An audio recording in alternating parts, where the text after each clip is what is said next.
গত 53 বছর ভারত আমাদেরকে চুষে চুষে খেয়েছে। সেই ভারতের কষ্টে যখন আমরা তাদেরকে জিজ্ঞাসা করলাম, তোমরা বেশি কথা বলিও না, আমাদের কাছে জিয়াউর রহমানের ব্যানার আছে, খালেদা জিয়ার ব্যানার আছে, আমরা কি করব সেটা নিয়ে তোমাদের নাক গলানো দরকার নাই। আমরা চিন্তা করলাম, যেহেতু জিয়াউর রহমানের ব্যানার আছে, যেহেতু খালেদা জিয়ার ব্যানার আছে, তাহলে তা ভারতের বিরুদ্ধেই যাবে। যেহেতু খালেদা জিয়া বলেছিলেন ওদের হাতে গোলামীর জিঞ্জির, আমাদের হাতে স্বাধীনতার পতাকা। কিন্তু বাবুদের দেখা হলো পরবর্তীতে আমরা হতাশ হলাম।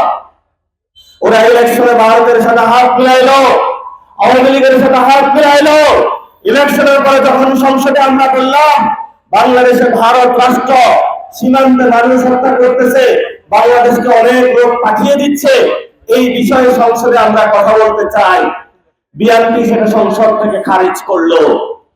এখন চুক্তিটা প্রথমে জুলাই যে ঐক্য রয়েছে, এই ঐক্য প্রথম বাংলাদেশে হলো বিএনপি ভঙ্গ করেছে।